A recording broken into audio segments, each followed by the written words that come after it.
When people find out we've travelled to 45 countries together, we inevitably get that one question. And although we've seen some epic places from the snow in Canada to the deserts of Peru, we pretty much always have the same answer: Vietnam.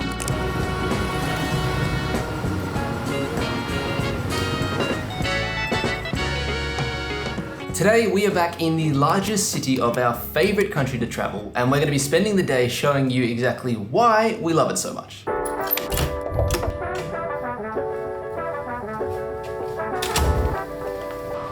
First things first, we need to get a taxi.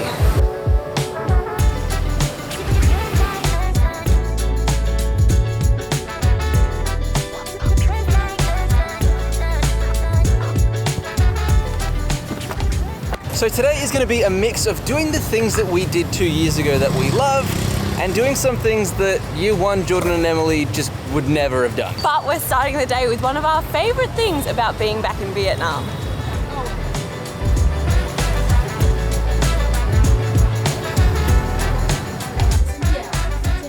One of the reasons that we love Vietnam is their undeniable and quite unique coffee culture. Not only are there lots of different variations to try, but everyone seems to hang out at the cafes, and all along the streets there are these tiny tables and chairs where you can sit, watch the world go by, and probably enjoy your way too strong Vietnamese coffee.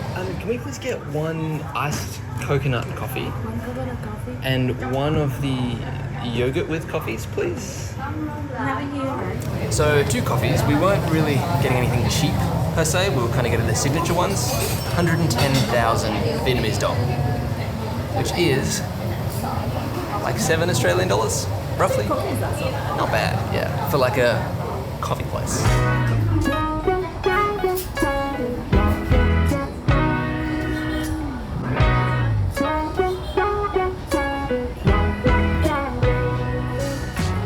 Starting your day with coffee doesn't seem unusual.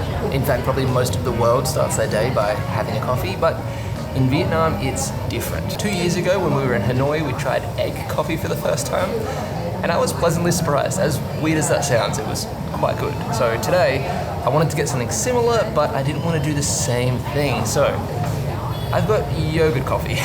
Oh, I can't even stir. Is it that thick? Oh my gosh. Cheers.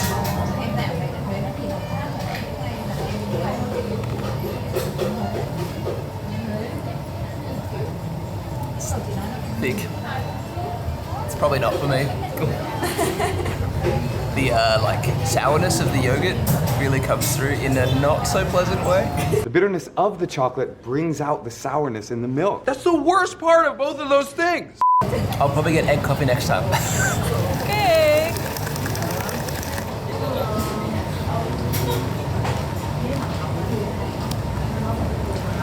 The yogurt has the flavour of Greek yogurt, you know, no sweetness, quite punchy. Woo. And then that is quite strong coffee on top. Enjoy! So Kong Cafe is actually known for its coconut coffee, which we had 2 years ago in Hoi An, and I couldn't resist getting another one. It was my favourite of all of the coffees that we tried in Vietnam. It's almost like a frappe, but instead of ice or water, it's coconut milk, maybe? I don't actually know. But it's this really unique frappe consistency, quite strong coffee, and then a nice sweet coconut hint. If you're gonna get any coffee in Vietnam, this is the one to get, but get it iced.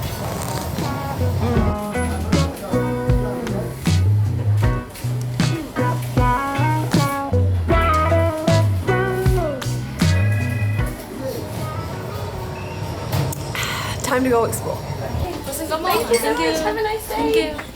When we were here 2 years ago, it was after that whole global pandemic thing, so a lot of places were still shut, but we've heard that one of them has reopened again. Also, how cool is all its artwork?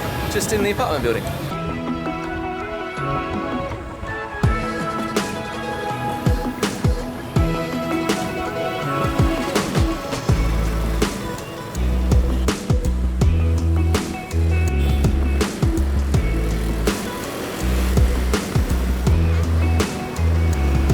It was at this point I had a flash of panic.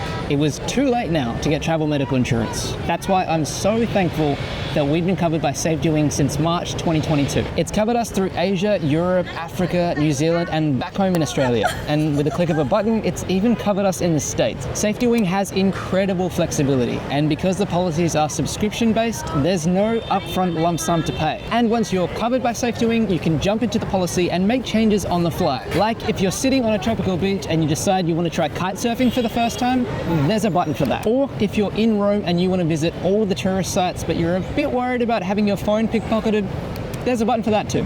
This peace of mind on the road is hard to put a price on, but Safetywing has done it. And for a few dollars a day, it is absolutely worth it. I'm just relieved the number of motorbikes per capita doesn't increase the price. Back to Ho Chi Minh. Those classic 920 bells. It's still under construction, which is very unfortunate, but the bells still go. I just am quite confused about the timing.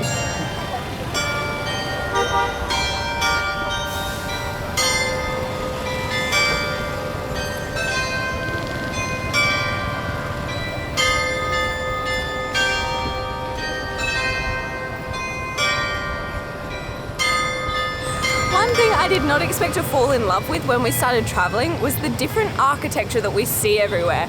And here in Vietnam, it's super unique. It's like this Gothic, Renaissance, French-influenced architecture. And we wanted to come to this cathedral because when we were here in 2022, it was under construction. Apparently, it's still going for another 5 years. Luckily, our next stop is right next door.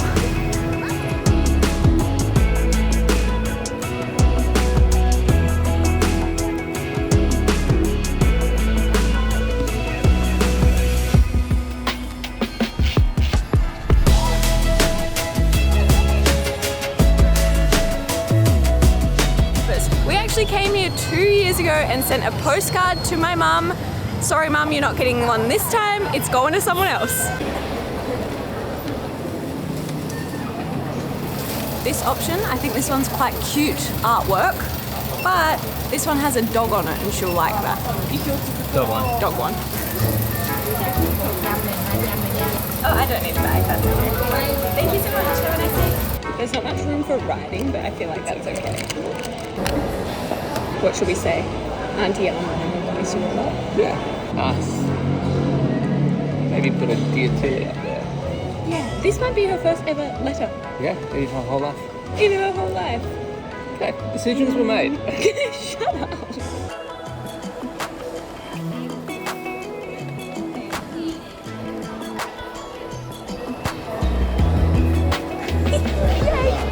I don't know if it was the builder's intention to make this a massive tourist attraction, but they definitely have.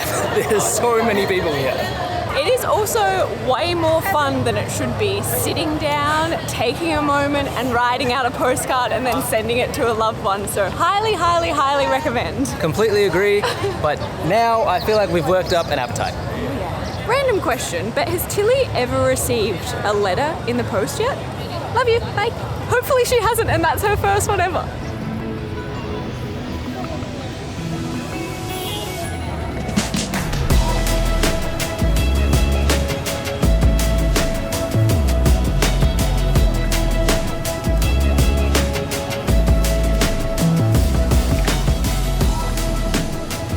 Wow, inside of that post office. I went like that, I was like, oh. Yeah, I'm gonna be sweaty for the whole time we're in Vietnam, I reckon. I think we said this last time, but the inside of that post office looks like something out of Harry Potter. Totally, like the iron and the arches and just everything. The wooden boxes on the side that I think you go in to like maybe write your letters or something, so it's private. I don't know what they're for. Yeah, who would go in there? Wow. Part of me really wants to wait in here and let Emily freak out and try to find me. It's a bit mean. And it's hot. Do you go in? I went in there. What's in there?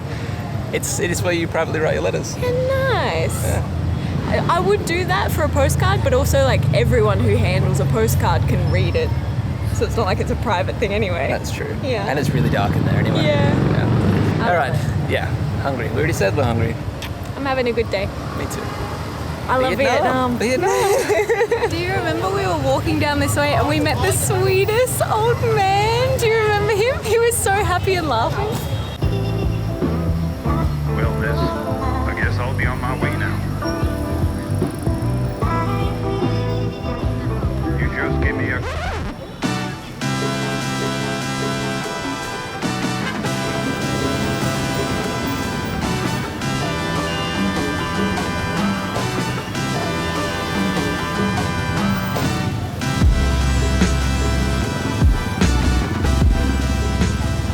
Did you want to look for a book? Yeah, actually. These have been fun, these trips. Yeah. I feel like it's less busy. Yeah. Okay, so one of my other favorite things about Vietnam is just how nice the people are here. And I just spent 10 minutes sitting down with the sweetest Vietnamese man. And we got to know each other. He was singing me some Celine Dion. Celine Dion. Another Celine Dion. That's the way it is. It's so nice here. I love it. And he's just so welcoming and kind. Where else but Vietnam? Where else but Vietnam? Now I'm really hungry. Last time we were in this epic city, we made a pretty ordinary video, and at the very end of that, we had a Bahn Mi. It was incredible. I don't know if it's just because it was the first authentic Bahn Mi experience we've ever had, but I cannot stop thinking about it.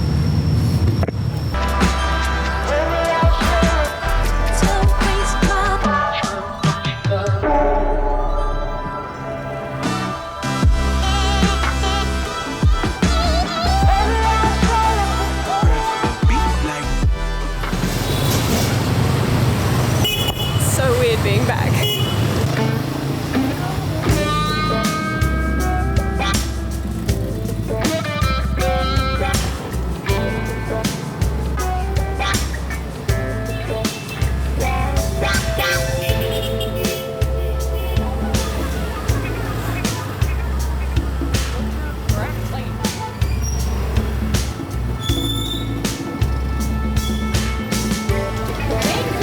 I cannot believe we actually found the exact same place. It looks different, but it is definitely the same. Food has got to be one of the most important things to us when we're traveling, and that is why Vietnam has won so much of our love. Little bit of a story time with this one. Obviously we made that video last time, loved it so much, but people started asking where exactly it was, and we didn't know the name of the shop or if the shop even had a name. So we literally Googled our hotel, went into Street View, and followed the steps we took to get there and took a street view of it there. And that's what we've been sending people to let them know. So we really weren't sure this place would still exist, and it does look different to the original video, but it's there. Do you want to try it first? Obviously. A few things I'm going off that makes me think this is still the same place. It's across the street from a fruit place, which I remember last time because I almost ordered a fruit juice.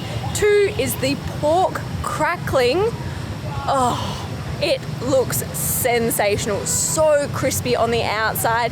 The wooden chopping block looks super familiar.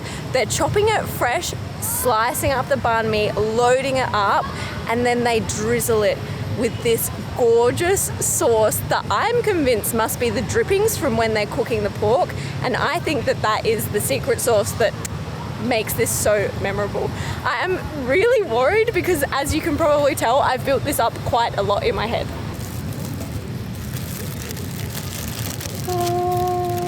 Yeah, it smells amazing. Oh my gosh. Crunch.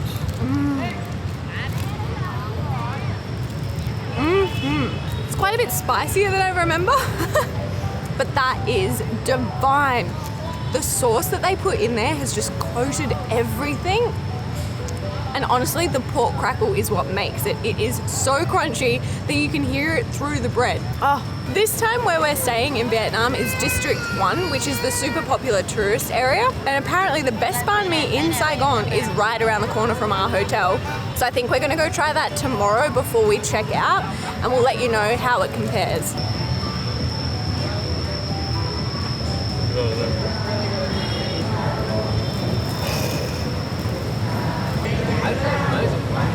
Yeah? Yes, please. That's all. Look at that. But you can have more of the bread. You've had like 9 bites, I've had 1. 10. More than 7. None left. It is really good. I think it's just that first bite was super chilly. It wasn't chilly at all after that.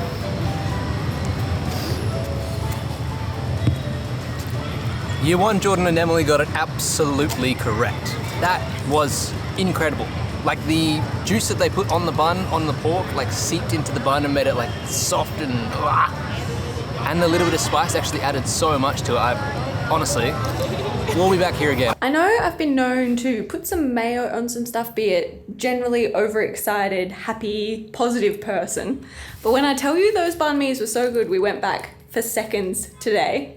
I just can't believe it because I feel like your memory, things are always exaggerated and better than they potentially were. You look back with rose-colored glasses, but this lives up to it. I'm telling you, if there's one recommendation you take from us in Ho Chi Minh, it's to try these. And let us know in the comments what you think. I'm putting it in the description, I'm putting it everywhere. I can't even remember what I was gonna say. $1.20. And it was 20,000 Vietnamese dong, which is like $1.20 Australian, like 80 cents American. We got one to split. You know, you build things up in your memory as well. Like, it's always better in your memory because you look back with rose-colored glasses, but for that to still be that. Okay. Anyway, have we mentioned we love Vietnam?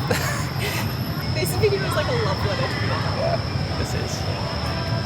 All right, on to the next one.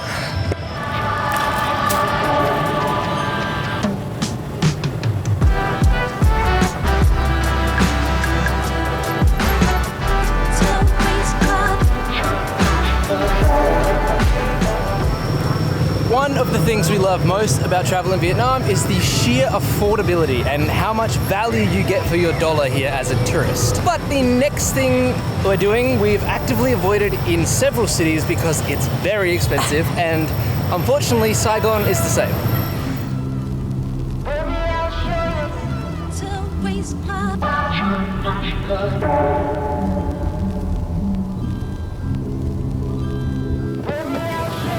And 20 minutes later, and $3.50 later, we are all the way across town.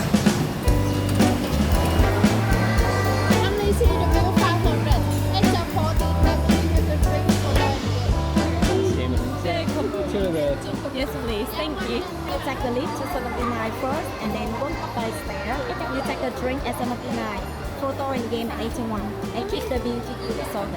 Awesome. Thank you so much. Follow the line and select. Like we said, observation towers is something we usually avoid, but this one was too good to ignore. Not only that, we upgraded from just seeing the view to having a package. Yeah, we got sold. We don't have no idea what's included. Apparently, we got a photo shoot on the way in, which we did not expect. New thumbnail. Wow. Okay, 79. Sky view. We're gonna fly up in the clouds. Ah, I forgot to put the drone up. You can do that. After, oh wow. Ooh. It's going quite fast, I think. Well, my ears are popping. It's like the Burj Khalifa one where you're like, I never did that. Too expensive. we didn't do it? No. I'm sorry.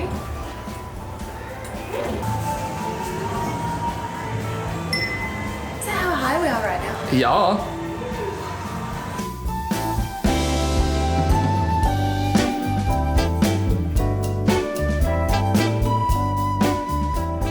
So when I knew I wanted to do an observation deck and go up somewhere really high and look over the city, I started researching and I found something called the Bit Financial Tower. That was built in 2010, and when it was the tallest building, not just in Ho Chi Minh, in all of Vietnam. So I got really excited about it. And then I dug a little bit deeper and I found this place, Landmark 81, which absolutely smashed the Bit Finance Tower. This one is 460 something meters tall and incredible.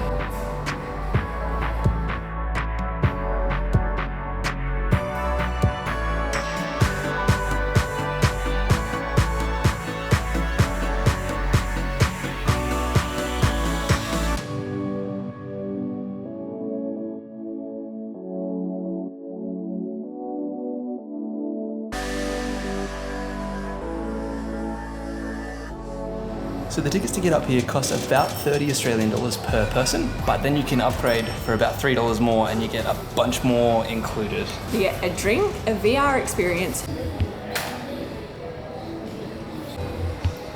2 photos printed out, and like a freaky skywalk. Oh, my legs are like jelly already. Go, go, go, go, go. I would say, I'm not sure if viewpoints are worth it for us because that's quite expensive, and $60 is over half of our daily budget. But if you are going to do it, upgrading to the combo package is definitely worth it because it's only $3 more and you get all of that extra stuff. If you're on a vacation or a holiday here and it's like one of your only stops, definitely do it. If you're doing a long-term budget travel, maybe not. Maybe not. The views are incredible. Like 360 you can walk around, and it is just super clear today, and it really puts into perspective how big this city is. We have one more thing to explore on our love letter to Vietnam, but that's better at nighttime. That's crazy.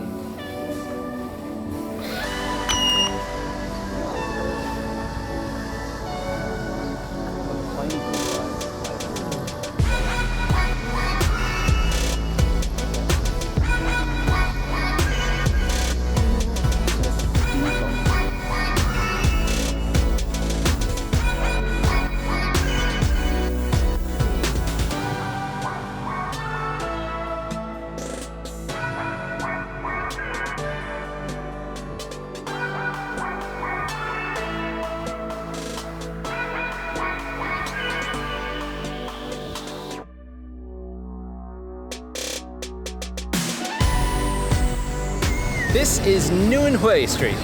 It is a really cool nighttime. Is it only nighttime? I don't know. A really cool pedestrian street here in Ho Chi Minh. It's like 60 meters wide, and it is just alive at night with people selling things, food, all the shops, the lights. It's so pretty. They also do a bunch of performances here. I don't know whether it's like, obviously time of year is going to dictate what's here, but I've seen things online of like big dragons and all sorts. It runs all the way from like this super beautiful European historical government building all the way down to the river. We decided we would walk here tonight instead of getting a grab, and the walk here was quite cool. Like we don't go out much after dark, but we should. I think they do, especially here. Just all of the lights, and the people are all out because it's cooled down so much after the rain. But I have had such a great 24 hours writing this love letter to Vietnam.